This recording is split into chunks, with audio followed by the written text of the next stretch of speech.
Tengan muy buenos días, amados hermanos. Dios les bendiga. Vamos a empezar en esta mañana. Les invito a abrir sus Biblias, hermanos.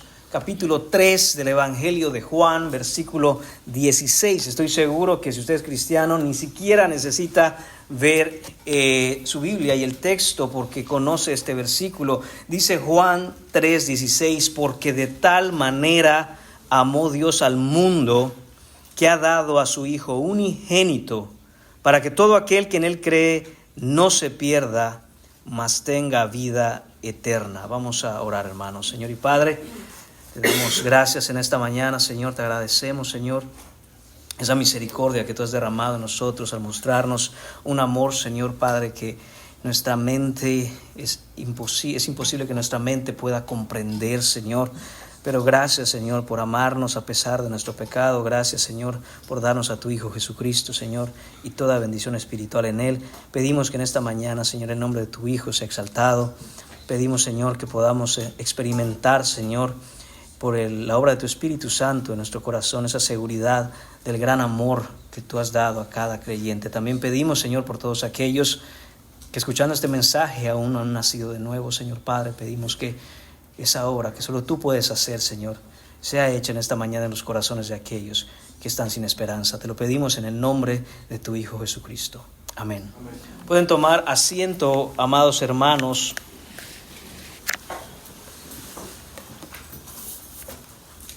Este versículo es sin discusión alguna el más grande versículo en la Biblia. El comentarista bíblico William Hendrickson lo llama el texto de oro. El teólogo R.C. Sproul lo nombra el versículo más conocido del Nuevo Testamento. Y el pastor John MacArthur va más allá y escribe: es el versículo más conocido y más amado de todas las Escrituras. El maestro de Biblia James Montgomery Boyce llama a Juan 3:16 el versículo de todos. Él escribe, cito, hermanos: difícilmente hay un lugar en el mundo en el que el Evangelio de Jesucristo llegue y que este versículo no sea instantáneamente conocido. Este versículo es el más memorizado, es el más predicado y es el más citado de toda la Biblia en todos los tiempos. Este es el primer versículo que los traductores bíblicos ponen en otro idioma cuando el Evangelio alcanza otras culturas. Podemos decir, hermanos míos, que este versículo es el Evangelio completo en pocas palabras. Es la médula y la esencia más concentrada del Evangelio. Es un gigantesco árbol lleno de verdad divina encerrado en una pequeña semilla. Es un gigantesco plan de salvación que no podemos comprender, pero que se nos ha revelado en miniatura en este versículo. Es un resumen perfecto, hermanos, del propósito salvífico del corazón de Dios Padre. Al mismo tiempo, hermanos, el hecho de que este versículo sea ampliamente conocido entre nosotros nos pone en un alto riesgo de tomarlo a la ligera. Lo hemos escuchado tantas veces que pudiéramos tener oídos insensibles a su profundo significado. Como cuando hemos escuchado una canción sin número de veces y pierde su efecto en nuestros oídos. No seamos, pues, hermanos, insensibles o indiferentes a la hermosura del mensaje de amor de Dios. Y es que todos, todo el tiempo, todos los días, hermanos, estamos en necesidad de encontrar esa esperanza en el profundo e inigualable amor de Dios. Quisiera que podamos en esta mañana, hermanos, notar 5 cosas extraordinarias acerca de este mensaje de amor de Dios. Para ello voy a comenzar, sin embargo, leyendo desde el inicio del tercer capítulo de Juan, desde el versículo 1 hasta el versículo 21, para así entender el contexto que rodea el versículo 16, Juan 3:16. Dice así, y pueden seguirme en sus Biblias, hermanos. Había un hombre de los fariseos que se llamaba Nicodemo, un principal entre los judíos. Este vino a Jesús de noche y le dijo: Rabí, sabemos que has venido de Dios como maestro, porque nadie puede hacer estas señales que tú haces si no está Dios con él. Respondiendo Jesús le dijo: de cierto te digo que el que no naciere de nuevo no puede ver el reino de Dios. Nicodemo le dijo: ¿cómo puede un hombre nacer siendo viejo? ¿Puede acaso entrar por segunda vez en el vientre de su madre y nacer? Respondió Jesús: de cierto te digo, que el que no naciere de agua y del Espíritu no puede entrar en el reino de Dios. Lo que es nacido de la carne, carne es, y lo que es nacido del Espíritu, Espíritu es.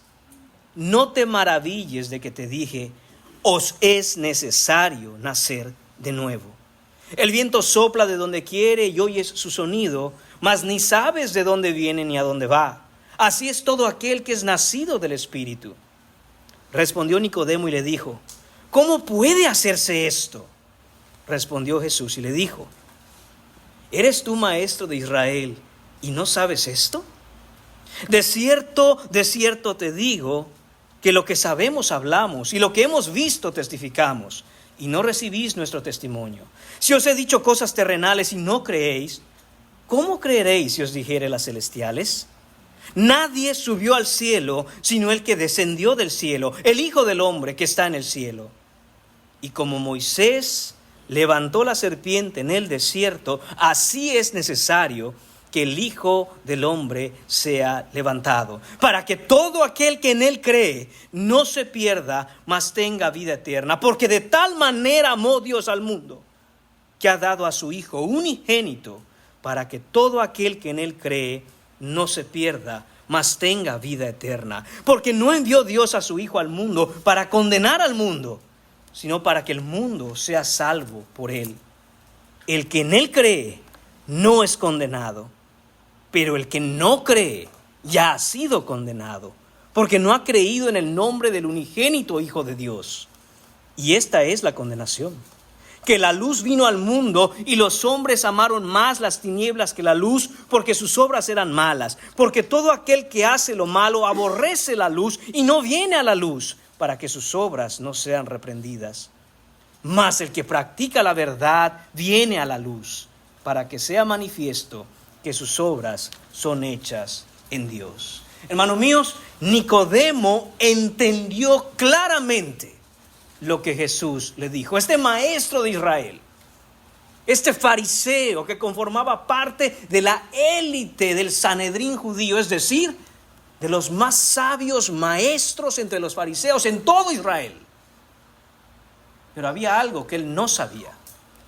Y Jesús se lo confirma y él lo entiende. En el versículo 3 Jesús le dice: de cierto te digo, que el que no naciere de nuevo no puede ver el reino de Dios. Hermanos míos, aquí no hay medias tintas, aquí no hay punto neutral, no hay grises, es blanco o negro. El que no nace de nuevo no puede ver el reino de Dios, no puede entrar en el reino de Dios, no puede estar con Dios. Versículo 4, de cierto te digo, dijo Jesús, que el que no naciere de agua y del Espíritu no puede entrar en el reino de Dios. Versículo 7, os es necesario nacer de nuevo.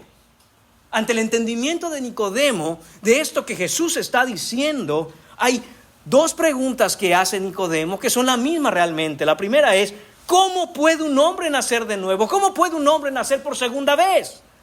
Y en el versículo 9 dice: ¿cómo puede hacerse esto?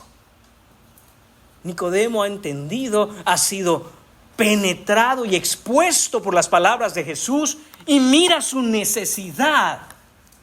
Se da cuenta de que él, por muy maestro de Israel que sea, hay algo que no tiene. Y eso es el nuevo nacimiento. Por lo tanto, él le pregunta a Jesús: ¿cómo puede hacerse esto? Juan 3:16, hermanos, es la respuesta de Jesús a esa pregunta de Nicodemo. Y si estás aquí hoy sentado y no estás en Cristo, déjame decirte una cosa: os es necesario nacer de nuevo.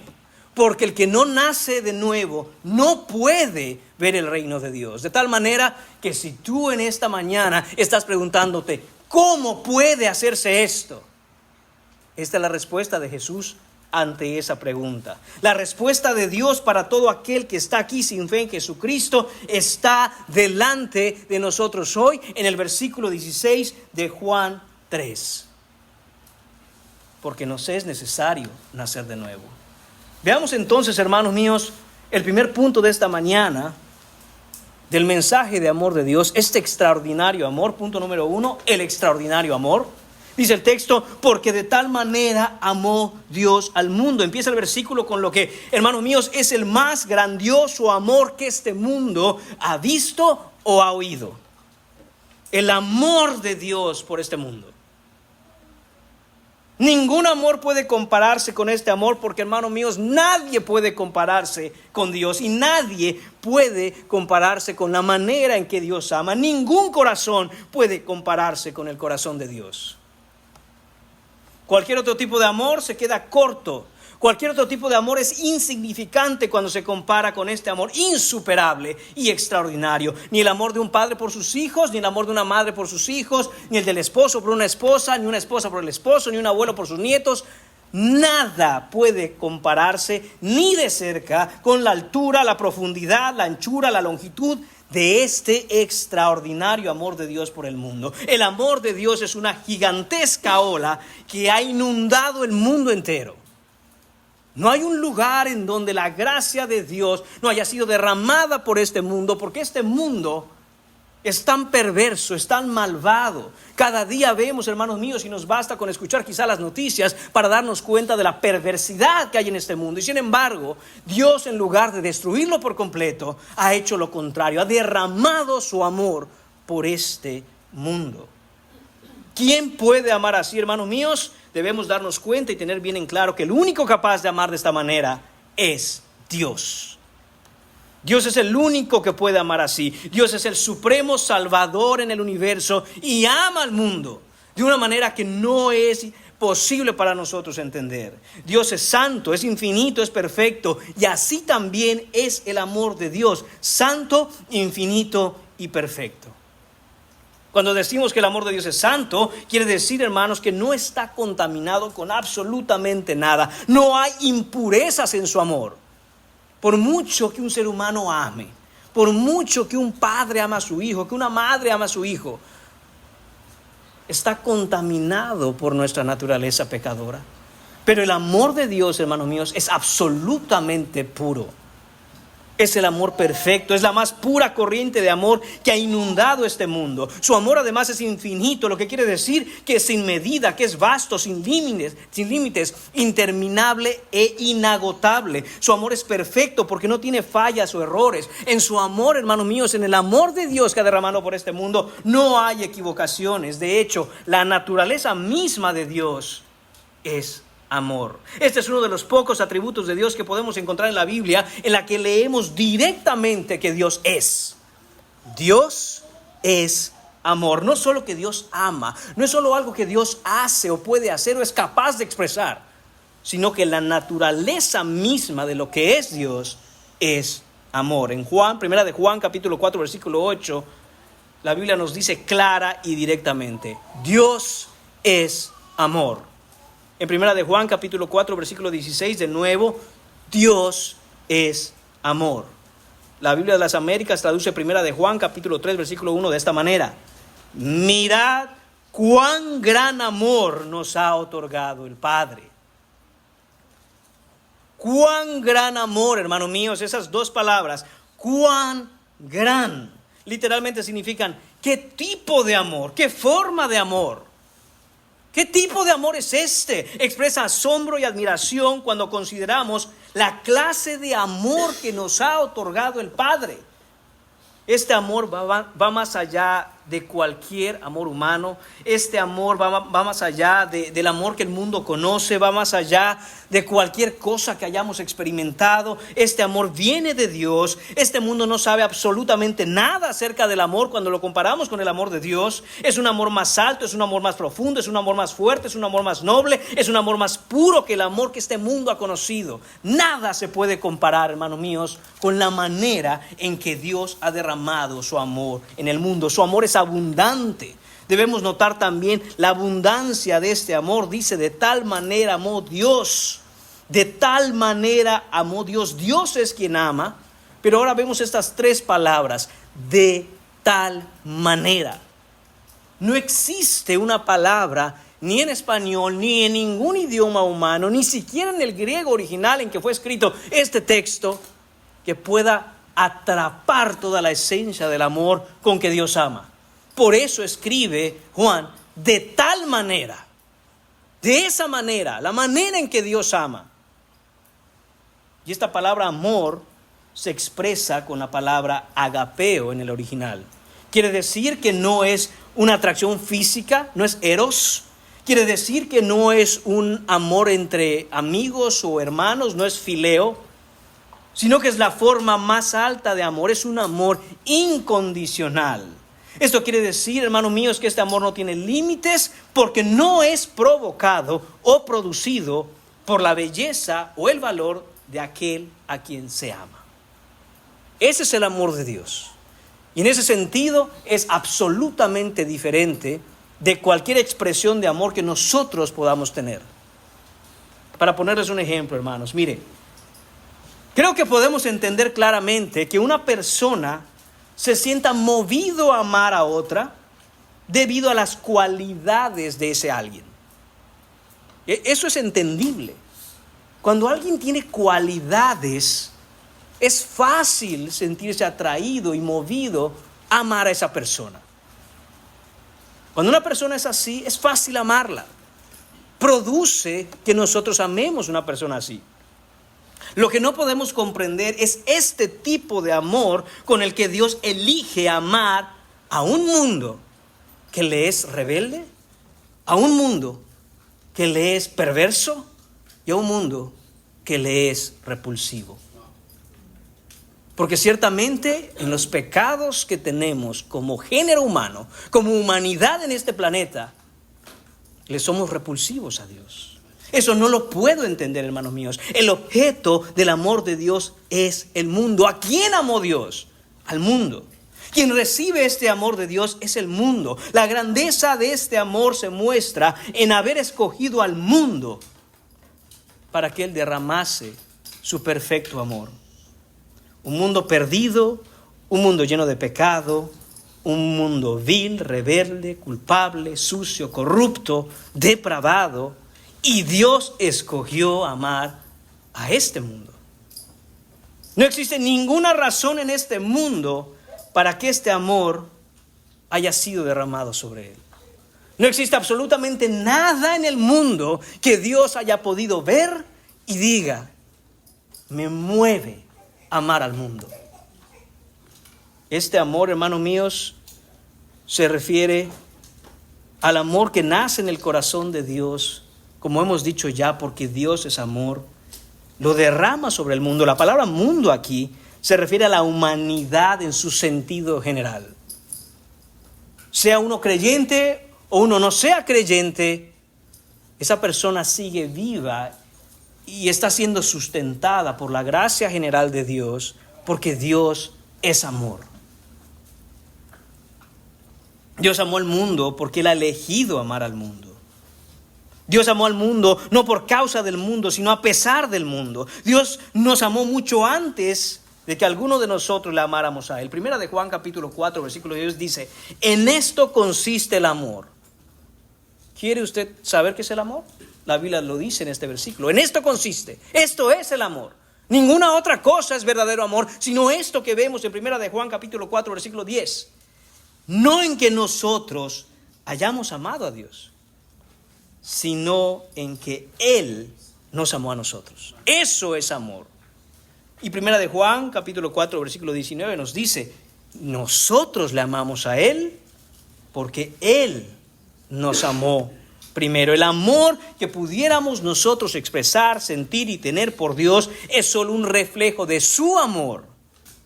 No nació en nosotros. Es el propio amor de Dios que vuelve a Él mismo, porque lo ha derramado en nosotros para que le amemos a Él. Solo podemos amarle cuando llegamos a entender que únicamente su amor llena nuestra desesperación de sentirnos amados. Hermanos, voy a repetir eso, porque creo que es muy importante que entendamos esto, todos los que estamos aquí. escúcheme bien, solo podemos amar a Dios, cuando llegamos a entender que únicamente su amor llena nuestra desesperación de sentirnos amados. La manera en que Dios nos creó naturalmente nos hace sentir esa necesidad de que nos amen. Queremos ser amados, necesitamos ser amados, queremos ser amados. Estamos mal cuando no nos sentimos amados. Pero solo el amor de Dios puede llenar ese vacío. ¿No lo puede llenar tu marido, mujer? ¿No lo puede llenar tu esposa, varón? ¿No lo puede llenar tus hijos, madre, padre? Nadie lo puede llenar. Esas son apenas algunas muestras que deben señalar a aquel de quien el verdadero amor viene.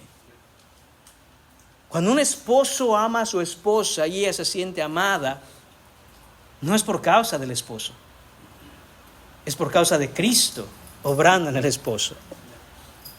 Cuando un hombre se siente respetado por su esposa, amado por ella, no es por causa de la esposa, sino por causa de Cristo obrando en la esposa. Es el amor de Dios, es a Él quien debe apuntar nuestro amor siempre y en todas nuestras relaciones. Porque no podemos depender, hermanos míos, como si el mundo estuviera sostenido por aquel quien es objeto de nuestro amor, a menos que ese quien sea Jesucristo. ¿Usted ha escuchado eso y ha visto eso quizá en su vida, en algún momento?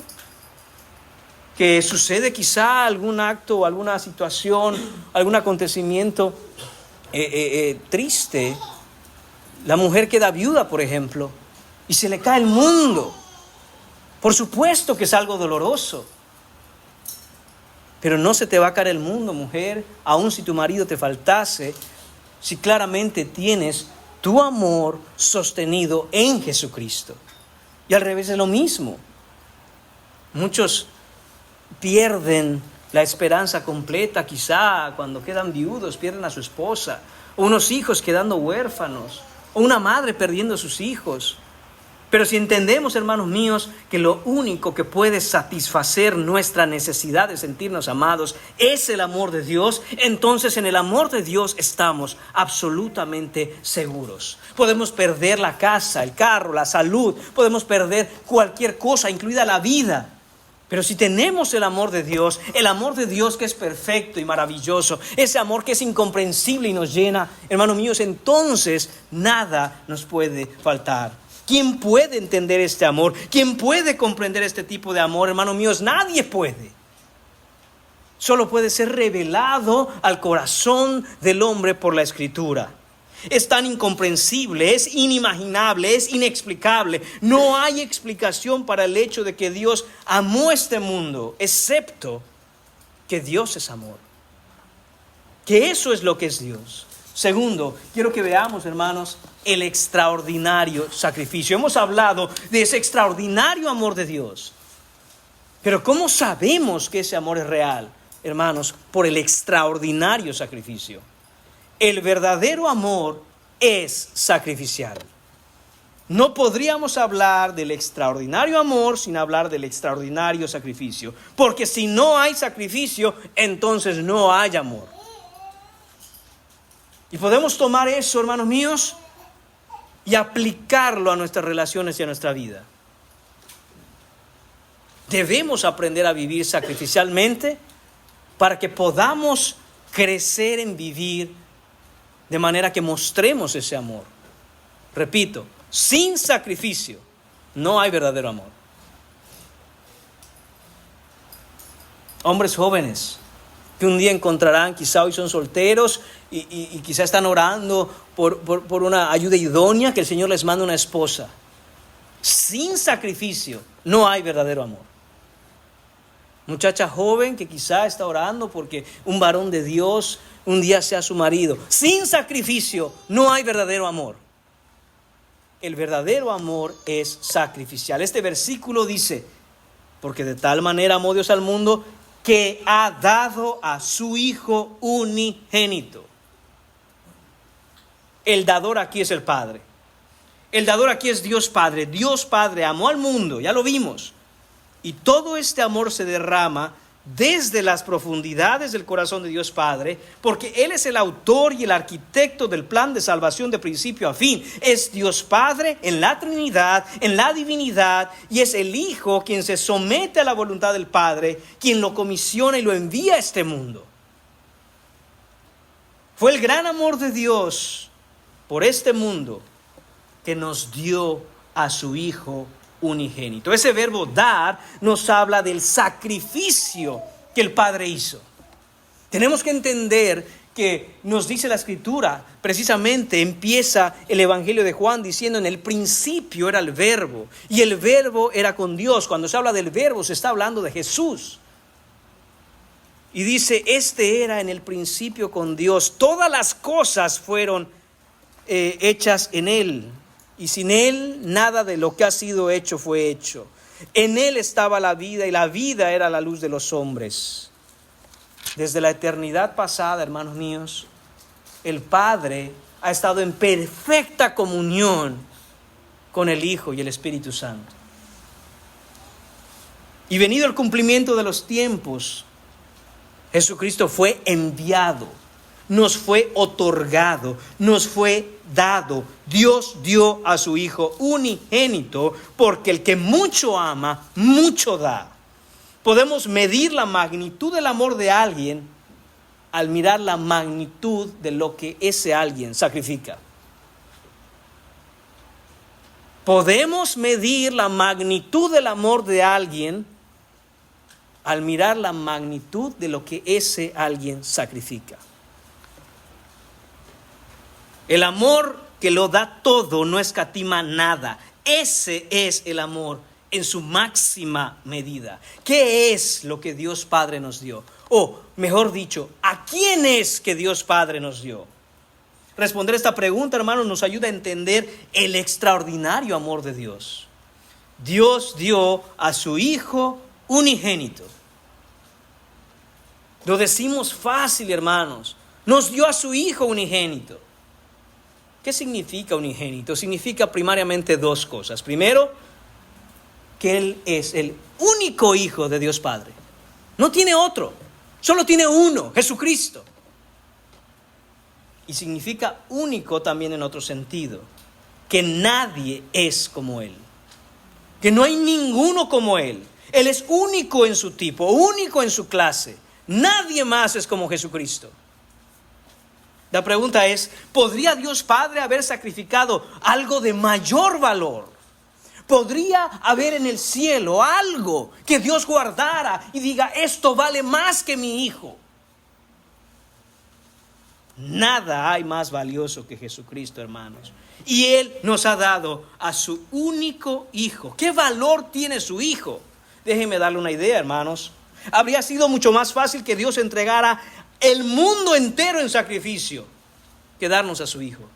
Habría sido mucho más fácil que Dios entregara el universo completo con todas sus galaxias que habernos dado a su Hijo. Habría sido mucho más fácil que Dios entregara todo el cielo, hermanos, y a los millones de ángeles alrededor de su trono que darnos a su Hijo.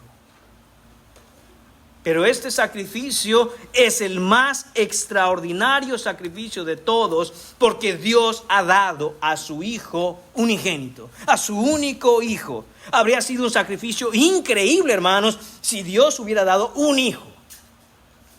Si Dios tuviera, 3 hijos y nos entregaba uno de ellos, eso ya hubiera sido, hermanos, un sacrificio increíble. Esa ya sería la prueba de un amor incomprensible. Hermanos, pero ¿qué clase de amor es este que Dios ha dado a su Hijo unigénito, a su único Hijo? Ustedes, los que son padres, pueden ponerse en esa posición para entender esto un poco, hermanos. Nuestros hijos los queremos tanto. Y díganme, ¿cuánto aman a sus hijos? Los que tienen 1, los que tienen 2, los que tienen 3, los que tienen más. ¿Cuánto aman a sus hijos? ¿Estarían dispuestos a entregarlos a la muerte para salvar a sus enemigos? ¿Estarían dispuestos a tomar uno? Si usted tiene varios, uno le pedimos. Ay, agarra al peorcito y dénoslo. Para sacrificarlo. Y así perdonar a sus enemigos, a los que les hacen mal y los ofenden a ustedes. Hermanos, pienso que no. Nadie es capaz de hacer algo así. Nadie de nosotros jamás ha tenido o tendrá un hijo como este. Y sin embargo, con los que tenemos, que son pecadores, que son tercos, que nos ofenden, que nos faltan el respeto, que no nos obedecen, seríamos incapaces de darlos. Pero ¿qué clase de sacrificio es el que el Padre hizo al darnos a su Hijo, que es absolutamente perfecto? Imaginen qué grado de amor sería que alguien otorgara un hijo imperfecto. ¿Qué grado de amor es este, hermanos, que Dios nos ha dado a Jesucristo, su Hijo perfecto, santo, manso, humilde de corazón, bueno y sin pecado, amoroso y tierno? Y fue angustiado y afligido, como cordero fue llevado al matadero, y como oveja delante de sus trasquiladores, enmudeció en obediencia al Padre y por amor a este mundo, y no abrió su boca. No reclamó, no se quejó, no discutió, no peleó, no lo hizo de mala gana, lo hizo en amor. El Hijo obediente al Padre hasta la muerte y muerte de cruz. Este es su Hijo unigénito. Este es el Hijo perfecto. Este Hijo es igual al Padre. Es igual a Él en absolutamente todo. Es eterno como Él, perfecto como Él, divino como Él. Dios se dio a sí mismo en la persona de su Hijo y lo entregó en sacrificio por nosotros. Dios dio a su Hijo igual a Él en santidad, igual a Él en poder, igual a Él en justicia, igual a Él en soberanía, igual a Él en todos y cada uno de sus atributos, para salvar a personas como tú y como yo, que somos injustos, mentirosos, impíos, pecadores, rebeldes, tercos. Haber dado a este su Hijo en sacrificio habla, hermanos míos, del eterno amor con que Dios nos ha amado. Dios dio a su Hijo unigénito, Jesucristo. La prueba del más grande amor que ha existido o existirá en el universo. Él es el extraordinario y sin defecto, hermanos. Jesús es sin mancha. Él es el único de su tipo. Jesucristo, hermanos míos, es el incomparable. Él es el espléndido, el perfecto, el magnífico, el excepcional, el inmejorable, el insuperable. Él es el hermoso y lleno de gracia. Y Dios dio a este su Hijo para que tú pudieras huir de la ira venidera, para que tú pudieras escapar de tu pecado, para que tú pudieras ser salvo. Este es el extraordinario sacrificio que el extraordinario amor de Dios demanda. Punto número 3 en esta mañana, hermanos, la extraordinaria oferta. Hemos visto ya este extraordinario amor que Dios ha derramado sobre el mundo y lo ha probado haciendo el mayor de los sacrificios, el extraordinario sacrificio al darnos a su Hijo. Ahora vemos la extraordinaria oferta, este mensaje de salvación, esta respuesta a cómo puede uno volver a nacer, cómo puede uno nacer de nuevo. Hermanos míos, esta es la oferta que se hace, la extraordinaria oferta de Dios, porque se hace a toda persona en todo lugar, sin importar quién sea. Esta oferta, este ofrecimiento, esta invitación se extiende de manera gratuita y sin ningún costo a todo aquel que la reciba. Este versículo continúa diciendo: porque de tal manera amó Dios al mundo que ha dado a su Hijo unigénito. Aquí estamos ahora, para que todo aquel que en Él cree. Énfasis en todo aquel. Todo aquel, hermanos míos, absolutamente todo aquel que quiera recibir la oferta puede ser receptor de la misma. Quien quiera que seas, lo que sea que seas, de la manera en que te encuentres y donde sea que estés. Seas rico o pobre, seas hombre o mujer, seas religioso o no religioso, decente o indecente, con educación o sin educación, culto o inculto, judío o gentil, de cualquier idioma, de cualquier cultura, de cualquier etnia, de cualquier nación. Si estás sentado aquí y tienes oídos para oír la esperanza que se te está ofreciendo en este versículo, esta oferta es para ti. No importa qué hayas sido, no importa lo que hayas hecho, la gracia de Dios es más grande y más profunda que cualquier pecado que hayas cometido. Esta es la extraordinaria oferta. Todo aquel incluye al más grande de los pecadores. Todo aquel incluye al que está profundamente sumergido en el más hondo pozo del pecado. Y al mismo tiempo también todo aquel incluye al miembro más decente de una iglesia que sin embargo nunca ha nacido de nuevo. Es para todo aquel. Nadie está excluido de esta oferta gratuita, de esta invitación sin costo que es el Evangelio. Todo aquel, ¿y qué sigue? Todo aquel que cree. Aquí está la clave, hermanos. Solo tienes que creer en Cristo. De nuevo, ¿qué pregunta Nicodemo? ¿Cómo puede hacerse esto? ¿Cómo puede un hombre nacer por segunda vez? Respuesta: cree en Jesucristo. Esta es la respuesta, hermanos. Esta oferta gratuita del Evangelio es lo suficientemente ancha para dejar pasar al pecador más vil que haya existido, pero lo suficientemente angosta para impedir que entren aquellos que no creen en Jesucristo. Hay que creer en Jesucristo. Todo aquel que en Él cree, este es el único requisito para que el amor de Dios a través de su Hijo Jesucristo pueda ser recibido. ¿Cómo sabes que has recibido la salvación? Respuesta: ¿has creído en Jesucristo? Es creer en Él. ¿Cuánto amor de Dios que nos ha dado únicamente este requisito? Cree en mi Hijo, cree en Jesús de Nazaret, cree en Jesucristo. Pon tu fe en Él, pon tu confianza en Él, tu esperanza en Él. No es cree y aporta dinero a la iglesia. No es cree y haz buenas obras. No es simplemente cree y pórtate bien. Es cree y arregla tu vida. Cree y sé buena persona. No, hermanos míos, el texto dice claramente: todo aquel que en Él cree. Es simple y llanamente cree. Efesios capítulo 2 versículo 8 nos dice: porque por gracia sois salvos por medio de la fe. Ahí está, la fe, cree. Y esto no de vosotros, pues es don de Dios. Creer significa hacer un compromiso permanente con Cristo. Eso significa creer. Creer significa rendirle toda tu vida a Él. Creer en Jesucristo significa seguir a Jesucristo. Nota que dice: todo aquel que en Él cree. Quisiera que pongamos toda nuestra atención en esta pequeña palabra que, sin embargo, tiene una profundidad como lo tuviera una biblioteca de conocimiento. En.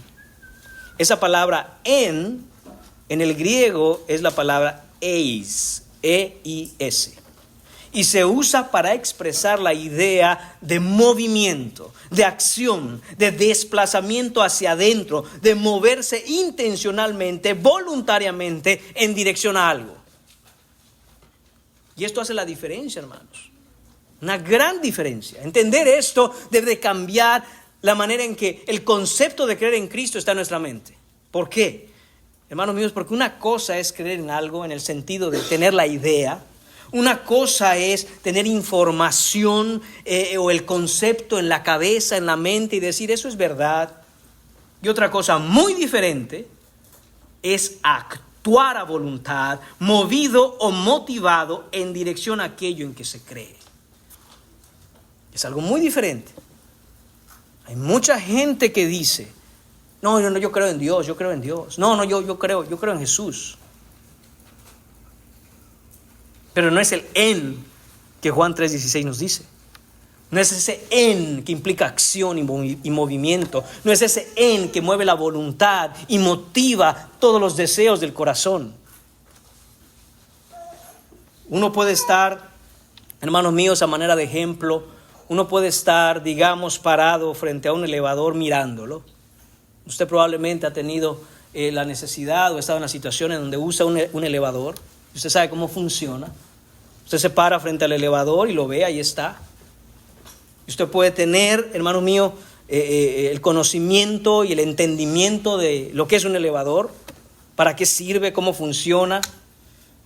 Una cosa es, hermanos, ver a otra gente entrar en el elevador, ver cómo las puertas automáticamente se cierran, el elevador sube, después baja, se abren las puertas, la gente ya no está ahí, la llevaron a otro piso, y usted mirar todo eso y decir, oh, eso es un elevador.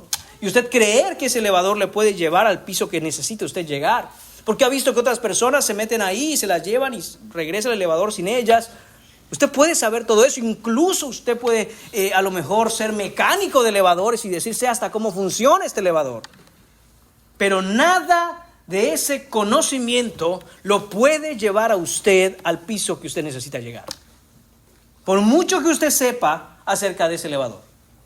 Lo único que le puede llevar al siguiente piso es cruzar la línea que lo separa de estar fuera del elevador, de estar en el elevador, dentro del elevador. Esa es la idea de esa palabra en, que nos movemos hacia adentro, que hay una acción en nosotros, hay una voluntad en el corazón de decir, voy con Cristo, me muevo hacia Él, camino con Él. Mi corazón late por Él. No es algo aquí en la cabeza únicamente. Hasta que usted no cruce esa línea y entra al elevador, usted no llegará a donde necesita llegar. Hay que actuar, hay que moverse hacia adentro. Hay que dar el paso hacia el interior, cruzar la línea que nos deja fuera. Porque usted puede estar a 1 milímetro de entrar. Pero mientras no cruce la línea, usted sigue fuera. Sigue igual de fuera de Cristo que si estuviera a 100 kilómetros de distancia. 1 milímetro o 100 kilómetros, usted sigue estando fuera. No sirve de nada decir, es que estoy bien cerca. Tiene usted que cruzar esa línea. Tiene usted que creer en Cristo. No es creer cosas acerca de Cristo. No es creer algo sobre Cristo. No es creer cosas respecto a Cristo. No es una creencia referente a que si existe o no Cristo. Es creer en Él. Verdaderamente estar en Cristo. Esta fe, este creer en Él debe ser personal, debe ser real, debe ser dinámico, debe ser activo, debe ser apasionado, impulsando nuestro vivir desde el interior. Debemos dar ese paso de fe y vivir comprometidos con la causa de Cristo.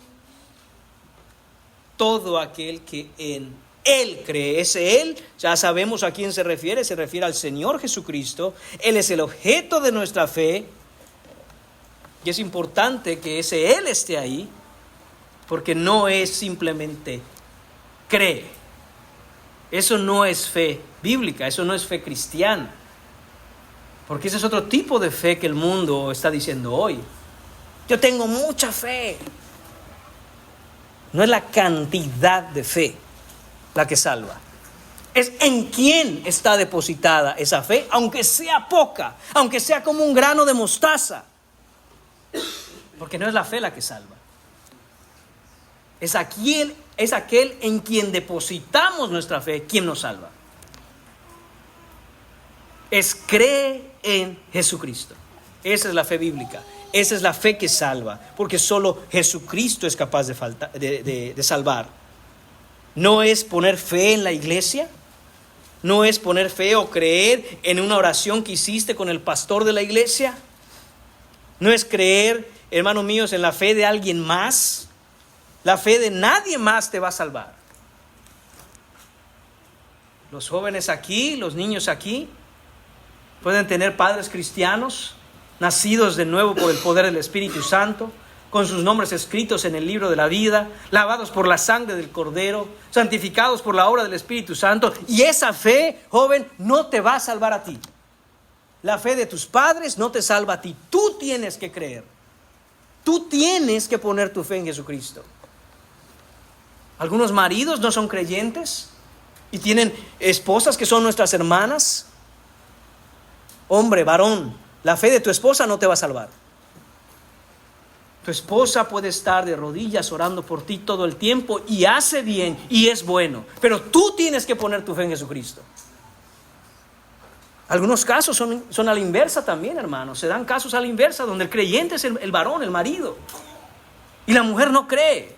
Está ahí porque el marido la lleva, pero no hay fruto en su vida. Pero no hay una obra del Espíritu Santo que todos podamos ver que está creciendo en el Señor. Dice, bueno, pero mi marido, él es creyente. La fe de tu marido no te va a salvar. Que toda tu familia antes de ti haya estado en la iglesia o crecido en la iglesia o fue cristiana no te va a salvar. Que la abuela sea cristiana.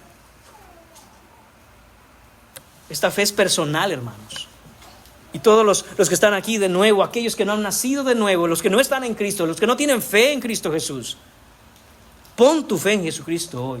Tiene que ser de manera personal. Tienes que ser tú quien dé ese paso para rendir tu vida al Señor Jesucristo. Creer en Jesús es precisamente eso.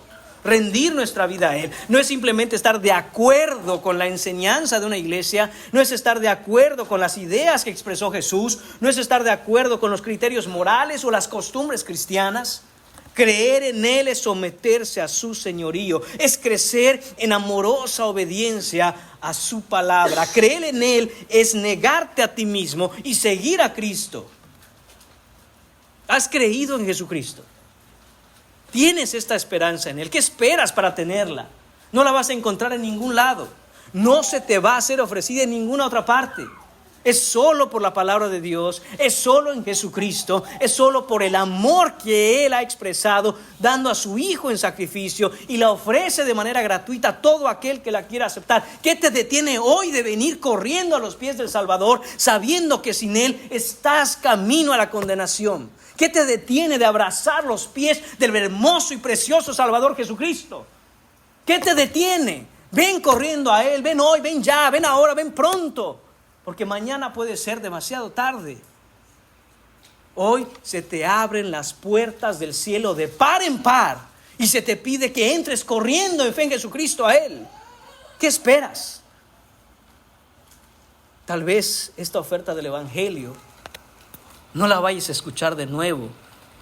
Quizá desde este versículo, quizá con la claridad que la estás escuchando hoy, quizá en la obra y el poder del Espíritu Santo que te dice, ven hoy a Jesucristo, es hoy el día, no estás aquí de balde, no veniste aquí de coincidencia, veniste aquí porque el Señor ha organizado la historia humana para poner a su Hijo en sacrificio y ofrecerte la salvación a ti hoy, en esta mañana de domingo. Ven a Cristo en arrepentimiento y fe. Ninguna filosofía puede salvar, ninguna religión puede salvar, ningún estilo de vida puede salvar. Solo Dios salva, y salva solo por fe, solo por gracia, solo por su Hijo Jesucristo. Punto número 4 en esta mañana, hermanos.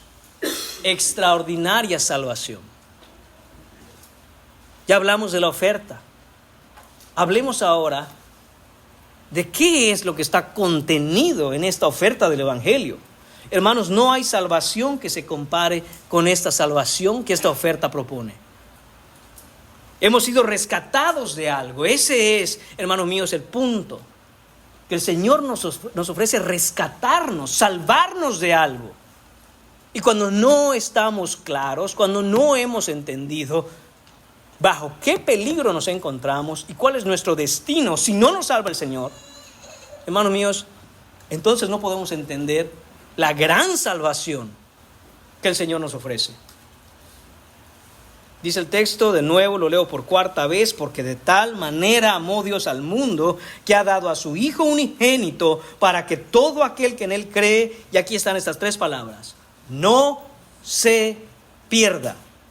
Otras traducciones nos dicen, no muera o no sea destruido. No existe una salvación que se compare con esta salvación. Hermanos míos, a veces usamos la palabra salvación muy a la ligera. Pero esta salvación se refiere a que Dios, por medio del Evangelio, por medio del sacrificio de Jesucristo, por medio de esta oferta, te salva de la muerte, te salva de morir. Morir o ser destruido en este versículo es recibir el juicio eterno de Dios. Morir o ser destruido en este versículo es arder eternamente en el lago de fuego y azufre. Morir en este versículo es ahogarse por siempre en las llamas de la ira divina. Morir en este versículo, hermanos, significa llegar a la peor de las condenaciones en el fondo del infierno. Eso es lo que significa. Y el Señor nos dice: estoy dispuesto y tengo el poder para salvarte. No importa lo que hayas hecho, no importa qué había sido de tu vida antes, no importa tu pasado, ven hoy y te salvo de la muerte. El que se arrepiente y cree en Cristo, nos deja saber este versículo, no morirá para siempre. No sufrirá condenación, no sufrirá el tormento sin fin. El que en Cristo cree será salvado de la ira venidera para siempre. Eso quiere decir, hermanos míos, que separados de Cristo no seremos recibidos por Dios como un Padre amoroso, sino que le enfrentaremos como juez. Pero si creemos en Él, si ponemos nuestra fe en Jesucristo, si toda nuestra esperanza está en Él, entonces, hermanos míos, no moriremos. Viviremos para siempre con Él y en Él. Qué salvación tan extraordinaria es esta, hermanos. Tan extraordinaria. Jesús no miente, hermanos. Jesús no miente, nunca ha mentido, nunca mentirá. Nos está diciendo la verdad. Y si hay alguien que conoce lo que está del otro lado después de esta vida, es Él. Y Él nos dice: cree en mí y no morirás eternamente. Cree en mí. Y entonces, hermanos míos, recibiremos el punto final de esta predicación: extraordinario regalo. Hay un regalo que el Señor nos hace si ponemos nuestra fe en Él. Y termina el versículo de Juan 3:16 con lo siguiente: mas tenga vida eterna. Fuimos, hermano mío, rescatados de algo, pero también fuimos rescatados para algo. Nadie puede encontrar, hermanos, un regalo tan extraordinario como este. El regalo eterno, la vida eterna. Al final de este versículo, hermanos míos, presupone el hecho de que antes de creer en Cristo, estábamos muertos. Porque si antes de creer en Cristo nosotros hubiéramos estado vivos, entonces el Señor no tendría que darnos vida. Pero nos ofrece la vida eterna porque sin Él estábamos muertos. Esta frase presupone que sin Cristo, hermanos, todos son cadáveres espirituales. Todos están muertos en delitos y pecados. Existíamos, pero no vivíamos. Teníamos vida biológica, pero no vida espiritual. Teníamos vida física, pero no vida eterna. Éramos unos zombies, unos muertos ambulantes. Pero si creemos en Él, entonces verdaderamente tenemos vida. Y quisiera, hermanos míos, que notemos aquí el tiempo en que se habla. Dice: mas tenga vida eterna. Es presente. No dice más que tendrá vida eterna. No dice tendría vida eterna. No dice ojalá pueda llegar a la vida eterna. No, hermanos, dice que tenga vida eterna. El tiempo de nuevo es presente. No que algún día eso ocurrirá, sino que tenemos vida eterna en el instante en que creemos en Él. En el instante mismo en que nuestra fe es depositada en la persona y obra de Jesucristo, empezamos a tener vida eterna. Vida eterna significa literalmente vida por los siglos venideros, o vida que pertenece a la era futura, o la vida del reino de la gloria futura. Eso es lo que significa vida eterna. Y son dos cosas, hermanos míos, que Dios conjunta, dos componentes que hacen que esa vida eterna sea algo que no existe en ningún otro lugar. Hay una calidad de vida que Cristo ofrece, y hay una cantidad de vida que Cristo ofrece. Hablemos de la calidad brevemente. Se refiere, hermanos míos, a la calidad porque recibimos una vida que es diferente a todo lo que hemos experimentado antes. Recibimos una calidad de vida que no pertenece a este mundo. En realidad, hermanos, no hay nada que este mundo pueda aportar o agregar a esta vida eterna, o que pueda siquiera compararse con ella. La vida eterna que Dios nos da es de una calidad fuera de este mundo. Es una vida de otra naturaleza. Es otra manera de vivir. Hermanos míos, literalmente es sumergirse a otra realidad. Entender cosas que antes no entendías. Comprender, hermanos míos, cómo funciona el mundo. Comprender, hermanos míos, la naturaleza humana. Comprender, hermanos míos, quién es Dios. Vivir a través de ese nuevo entendimiento. De ver que ahora las cosas son como Dios dice que son y no como el mundo propone. Esa es la calidad de vida que Cristo ofrece. Es la vida de Cristo en el alma del hombre. Es tener a Cristo, porque Cristo es la vida. Cristo viene a morar ahora en nosotros. En Juan capítulo 10, versículo 10 leemos: yo he venido, dice Jesús, para que tengan vida y para que la tengan en abundancia. Hermanos míos, esa es la calidad de vida que Cristo trae. Solo es recibida por la fe en Él. Y esa palabra que aparece ahí en Juan capítulo 10, versículo 10, en abundancia, hermanos, no tiene nada, absolutamente nada que ver con la abundancia material, como muchos lo quieren poner en este día, porque son ciegos, guías de ciegos, y hermanos míos, porque es gente que tuerce la escritura. No a eso se refiere el Señor aquí. ¿A qué se refiere entonces? Se refiere, hermanos míos, a haber nacido de nuevo y amar a Cristo. Es tenerle a Él, quien es la vida misma dentro de nosotros. Es quien manifiesta la veracidad, la vitalidad, la energía, el dinamismo, toda la realidad de la vida de Dios. Pongámoslo de esta manera, hermanos. La salvación no es sacar al hombre del infierno para meterlo al cielo. Muchos tienen ese concepto de salvación. Me iba yo al infierno, ahora creo en Jesucristo, ya me voy para el cielo un día. Ese no es el concepto de vida eterna que recibimos de acuerdo a lo que la Escritura enseña, hermanos. Ese concepto no es ni bíblico, ni evangélico, ni cristiano. Eso puede ser de cualquier otra secta, pero no del entendimiento correcto de lo que la Biblia enseña. ¿Qué es entonces la salvación? No es, repito, sacar al hombre del infierno y meterlo al cielo. Hermano mío, la salvación es sacar a Dios del cielo y ponerlo a morar dentro del hombre. Esa es la verdadera vida eterna. Porque en el momento en que creemos, el Espíritu Santo, por su obra, viene a morar en nosotros y ahora somos salvos. Nadie es salvo si el Espíritu de Dios no mora dentro de él. Y ese morar del Espíritu Santo en nosotros solo viene por creer en Cristo. Esa es la salvación. ¿Eres salvo? Sí, amén, hermano, soy salvo. ¿Por qué? ¿Por qué he creído en Cristo? Amén, hermano. ¿Y cuál es el sello de autenticidad de tu salvación? Que el Espíritu Santo ha venido a morar en mí. Él es las arras de nuestra herencia. Es decir, Él es la garantía, el sello que Dios pone que dice: a este ya lo salvé. Esa es la verdadera salvación, hermanos, y no otra. Dios viene a morar dentro de nosotros, y esto es tener verdadera calidad de vida. Hermanos, y muchos aquí quizás estamos batallando con eso, batallando con disfrutar, con experimentar, con gozarnos en esa vida nueva que Dios nos ha dado. Hermanos, no te preocupes, no te sientas mal. Todos batallamos con eso. Todos.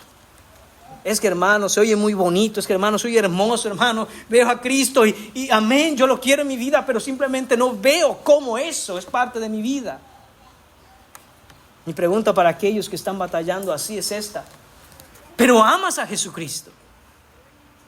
¿Pero amas a Jesucristo? Aunque sea un poco, pero en tu corazón hay un latido que te arrastra a Jesucristo. Hermano mío, hermana mía, pues no te rindas. Sigue aferrándote a la esperanza que Él nos propone, a sus promesas. Sigue orando, sigue leyendo la Biblia. Sé paciente, ruégale a Dios que por su gracia Él te haga experimentar y cambiar esa vida que antes tenía. Todos luchamos con eso, hermanos míos, porque todos estamos de este lado de la eternidad todavía. Y si tú has puesto tu esperanza en Cristo, continúa adelante. Sigue haciendo tu devocional, sigue orándole a Dios, sigue rogando por tus hijos. Sigue a los pies del Señor para que Él vaya produciendo en ti ese fruto, que cuando lo veas lo puedas tú disfrutar, puedas tú gozarte en ver que la esperanza no avergüenza, como nos leyó el hermano Byron cuando empezó abriendo el servicio. La esperanza no avergüenza. Es decir, hermano mío, que no te tienes que sentir mal, que no tienes que sentir vergüenza de decir: mi vida todavía no ha llegado. La mía tampoco, hermano, ni la de Pablo. Él mismo dijo: no es que haya llegado ya. ¿Pero qué hace? Pero me esfuerzo, mirando hacia el frente, olvidando lo que queda atrás, porque quiero abrazar a aquel que me abrazó a mí. Esa es la calidad de vida, hermanos, que el Señor nos da en Cristo Jesús. Además, nos habla también de la cantidad. Se refiere, hermanos, a la eternidad. Se refiere a que esto nunca acaba, es para siempre, es sin fin. Es la vida de Dios en nosotros por siempre y para siempre. Esa es la seguridad del que verdaderamente cree. Jamás, jamás, jamás, nunca perderá su salvación. Si alguien dice que es creyente y después de un tiempo pasan unos meses, pasan unos años y abandona la fe y se va, regresa al mundo, eso demuestra, hermanos míos, que no tenía vida eterna. Que solo fueron unos meses de vida lo que tuvo. Unos años quizá. Lo intentó, quería, pero nunca cruzó esa línea verdaderamente. Porque si lo hubiera cruzado y hubiera estado en Cristo, esa vida sería eterna. Eterna. Esa es la primera cosa que tenemos que entender para que el día de mañana, cuando alguien nos dice: no, es que la salvación se pierde. ¿Cómo se puede perder una vida que cuando Jesús la da, Él nos ha dicho que nos la da eternamente? Es imposible. O Jesús está mintiendo o la persona está mintiendo. Y créame, Jesús no miente. Si la vida que da Jesús es eterna, entonces nunca se acaba. Entonces es para siempre. La fe que fracasa antes del final es una fe falsa desde el principio. No es que la fe falló, no es que Cristo falló, no es que quería pero no pudo, es que nunca nació de nuevo. El verdadero creyente tiene vida eterna por los siglos de los siglos. Pero lo contrario, hermanos, también es verdad. El que no cree en Jesucristo no tiene vida eterna. Si no has nacido de nuevo, no tienes vida eterna. Tu vida es pasajera. Solo durará el tiempo que física y biológicamente estés en esta tierra. Y después de eso, la muerte eterna. Se acabó.